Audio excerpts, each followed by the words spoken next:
सजनों ते मित्रों, मैं थोड़ा अपना वीर मलक बशीर देश पंजाब यूट्यूब चैनल तो ते अज असीं पहुंचे हाँ पखीवासां दी बस्ती दे विच। ये वो लोग ने जिन्होंने रोटी टुक लई अपनी सारी जिंदगी गुजारती।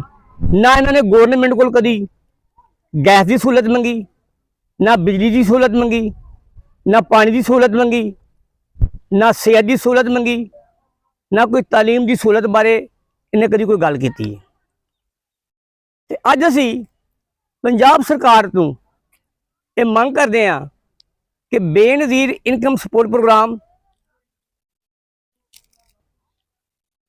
बेनज़ीर इनकम सपोर्ट प्रोग्राम के तहत या एहसास कफालत प्रोग्राम के तहत इन्हां दी पंजाब सतह ते रजिस्ट्रेशन की जाए तो इन्हां दे पंजाब सतह ते कार्ड बनाए जान।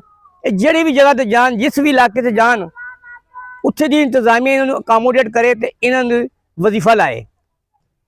तुसीं वेख सकते हो इत्थे कि इस बस्ती दे विच इस गर्मी के मौसम के विच पानी की सहूलत बिल्कुल है नहीं। ये लोग बहुत दूरों पीने वास्ते पानी लियाते हैं।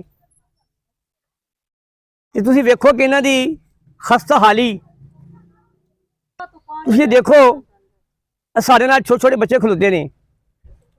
बिल्कुल पानी की सहूलत है नहीं, गैस बिजली तो बहुत दूर की गल है। अज ये बहुत परेशान ने कि गौरनमेंट ने जिहड़ी गरीबां दे हमदर्द होने के दावे करती है पंजाब सरकार,